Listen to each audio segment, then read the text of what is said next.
Kia ora. Welcome to Campfire Stories. I'm Rose and I'm from Christchurch City Libraries. The book that I'm going to read is called The Moving Finger by Agatha Christie, and it features Miss Marple, very well known character of Agatha Christie's. Chapter 1. When at last I was taken out of the plaster and the doctors had pulled me about to their heart's content, and nurses had wheedled me into cautiously using my limbs, and I had been nauseated by their practically using baby talk to me, Marcus Kent told me I was to go and live in the country. Good air, quiet life, nothing to do. That's the prescription for you. That sister of yours will look after you. Eat, sleep, and imitate the vegetable kingdom as far as possible.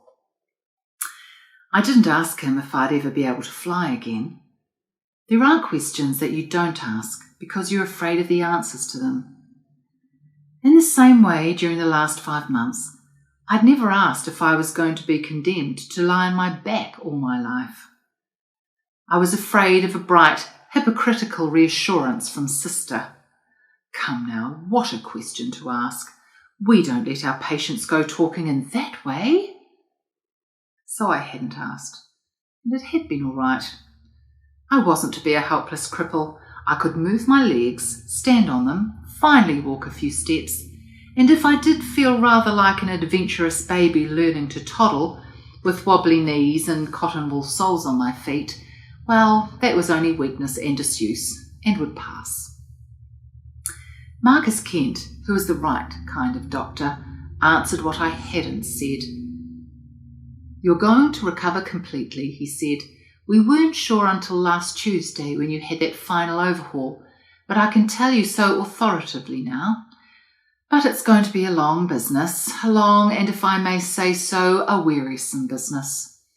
When it's a question of healing nerves and muscles, the brain must help the body. Any impatience, any fretting will throw you back.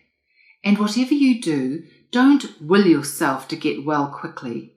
Anything of that kind, and you'll find yourself back in a nursing home. You've got to take life slowly and easily. The tempo is marked legato. Not only has your body got to recover, but your nerves have been weakened by the necessity of keeping you under drugs for so long. That's why I say, go down to the country, take a house, get interested in local politics, in local scandal and village gossip. Take an inquisitive and violent interest in your neighbours. If I may make a suggestion, go to a part of the world where you haven't got any friends scattered about. I nodded. I had already, I said, thought of that.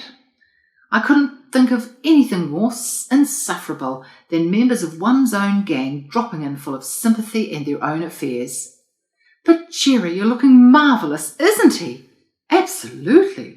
Darling, I must tell you, what do you think Buster has done now? No, none of that for me. Dogs are wise. They crawl away into a quiet corner and lick their wounds, and do not rejoin the world until they are whole once more. So it came about that Joanna and I, sorting wildly through house agents' glowing eulogies of properties all over the British Isles, we selected Little Fur's Lymstock as one of the possibles to be viewed, mainly because we had never been to Lymstock and knew no one in that neighbourhood. And when Joanna saw Little Fur's, she decided at once that it was just the house we wanted. It lay about half a mile out of Lymstock on the road leading up to the moors. It was a prim, low white house with a sloping Victorian veranda painted a faded green. It had a pleasant view over the slope of heather-covered land with the church spire of Lymstock down below just to the left. It had belonged to a family of maiden ladies, the Mrs. Burton, of whom only one was left, the youngest, Miss Emily. Miss Emily Burton was a charming little old lady who matched her house in an incredible way. In a soft, apologetic voice, she explained to Joanna that she had never let her house before, indeed would never have thought of doing so. But you see, my dear, things are so different nowadays. Taxation, of course. And then my stocks and shares. so safe as I always imagined, and indeed the bank manager himself recommended some of them, but they seem to be paying nothing at all these days, foreign of course, and really it makes it all so difficult. One does not, I'm sure you will understand me, my dear, and not take offence, you look so kind, like the idea of letting one's house to strangers, but something must be done, and really, having seen you, I shall be quite glad to think of you being here. It needs, young life. And I must confess, I did shrink from the idea of having men here. At this point, Joanna had to break the news of me.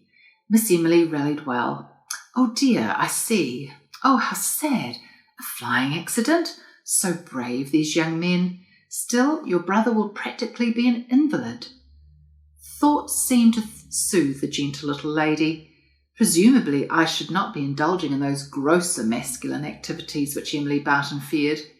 She inquired diffidently if I smoked. Oh, like a chimney, said Joanna. But then, she pointed out, so do I. Of course, so stupid of me. I'm afraid I haven't moved with the times. My sisters were all older than myself, and my dear mother lived to be 97. Just fancy, and was most particular. Yes, everyone smokes now. The only thing is there are no ashtrays in the house. Joanna said we would bring lots of ashtrays, and she added with a smile, we won't put down cigarette ends on your nice furniture, that I do promise you. Nothing makes me so mad myself as to see people do that. So it was settled, and we took little furs for a period of 6 months, with an option of another 3, and Emily Barton explained to Joanna that she herself was going to be very comfortable because she was going into rooms kept by an old parlour-maid, my faithful Florence, who had married after being with us for 15 years, such a nice girl, and her husband is in the building trade.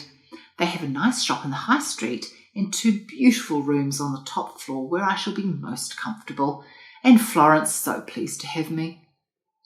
So everything seemed to be most satisfactory, and the agreement was signed, and in due course Joanna and I arrived and settled in, and Miss Emily Barton's maid Partridge having consented to remain, we were very well looked after, with the assistance of a girl who came in every morning and who seemed to be half-witted but amiable. Partridge, a gaunt, dour female of middle age, cooked admirably, and though disapproving of late dinner, it having been Miss Emily's custom to dine lightly off a boiled egg, nevertheless accommodated herself to our ways, and went so far as to admit that she could see I needed my strength building up. When we had settled in and been at Little Furs a week, Miss Emily Barton came solemnly and left cards. Her example was followed by Mrs. Symington, the lawyer's wife, Miss Griffith, the doctor's sister, Mrs. Dane Calthrop, the vicar's wife, and Mr. Pye of Prior's End. Joanna was very much impressed. I didn't know, she said in an awestruck voice, that people really called with cards. That is because, my child, I said, you know nothing about the country. Nonsense. I've stayed away for heaps of weekends with people. That is not at all the same thing, I said. I'm 5 years older than Joanna. I can remember as a child the big, white, shabby, untidy house we had with the fields running down to the river. I can remember creeping under the nets of raspberry canes unseen by the gardener, and the smell of white dust in the stable yard, and an orange cat crossing it, and the sound of horses' hoofs kicking something in the stables.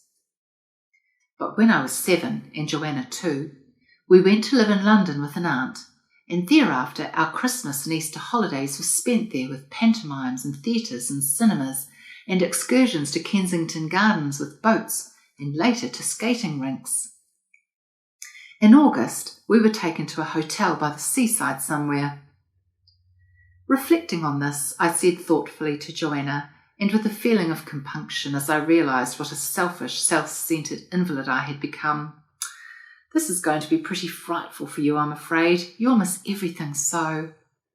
For Joanna is very pretty and very gay, and she likes dancing and cocktails and love affairs and rushing about in high-powered cars. Joanna laughed. and said she didn't mind at all. As a matter of fact, I'm glad to get away from it all. I really was fed up with the whole crowd, and although you won't be sympathetic, I really was very cut up about Paul. It will take me a long time to get over it. I was sceptical over this. Joanna's love affairs always run the same course. She has a mad infatuation for some completely spineless young man who is a misunderstood genius. She listens to his endless complaints and works like anything to get him recognition. Then, when he is ungrateful, she's deeply wounded and said her heart is broken until the next gloomy young man comes along, which is usually about 3 weeks later. So I did not take Joanna's broken heart very seriously, but I did see that living in the country was like a new game to my attractive sister. At any rate, she said, I look all right, don't I? I studied her critically and was not able to agree. Joanna was dressed for le sport. That is to say, she was wearing a skirt of outrageous and preposterous checks. It was skin tight, and on her upper half she had a ridiculous little short-sleeved jersey with a Tyrolean effect. She had sheer silk stockings and some irreproachable but brand-new brogues. No, I said, you're all wrong. You ought to be wearing a very old tweed skirt, preferably of dirty green or faded brown. You'd wear a nice cashmere jumper, matching it, and perhaps a cardigan coat, and you'd have a felt hat and thick stockings and old shoes. Then and only then you'd sink into the background of Lymstock High Street and not stand out as you do at present. I added, your face is all wrong too.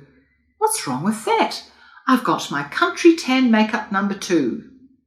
Exactly, I said. If you lived in Lymstock, you would have on just a little powder to take the shine off your nose and possibly a soupçon of lipstick, not very well applied, and you would almost certainly be wearing all your eyebrows instead of only a quarter of them. Joanna gurgled and seemed much amused. Do you think they think I'm awful? She said. No, I said, just queer. Joanna had resumed her study of the cards left by our callers. Only the vicar's wife had been so fortunate, or possibly unfortunate, as to catch Joanna at home. Joanna murmured, It's rather like happy families, isn't it? Mrs. Legal, the lawyer's wife, Miss Dose, the doctor's daughter, etc. She added with enthusiasm, I do think this is a nice place, Jerry, so sweet and funny and old world. You just can't think of anything nasty happening here, can you? And although I knew what she said was really nonsense, I agreed with her. In a place like Lymstock, nothing nasty could happen. It is odd to think that it was just a week later that we got the first letter. I see I have begun badly. I have given no description of Lymstock, and without understanding what Lymstock is like, it is impossible to understand my story. To begin with, Lymstock has its roots in the past. Somewhere about the time of the Norman Conquest, Lymstock was a place of importance. That importance was chiefly ecclesiastical. Lymstock had a priory, and it had a long succession of ambitious and powerful priors. Lords and barons in the surrounding countryside made themselves right with heaven by leaving certain of their lands to the priory. Lymstock Priory waxed rich and important, and was a power in the land for many centuries. In due course, however, Henry VIII caused it to share the fate of its contemporaries. From then on, a castle dominated the town. It was still important. It had rights and privileges and wealth. And then, somewhere in 1700 and something, the tide of progress swept Lymstock into a backwater. The castle crumbled. Neither railways nor main roads came near Lymstock. It turned into a little provincial market town, unimportant and forgotten, with a sweep of moorland rising behind it and placid farms and fields ringing it round. A market was held there once a week, on which day one was apt to encounter cattle in the lanes and roads. It had a small race meeting twice a year, which only the most obscure horses attended. It had a charming high street with dignified houses set flat back, looking slightly incongruous with their ground floor windows displaying buns or vegetables or fruit.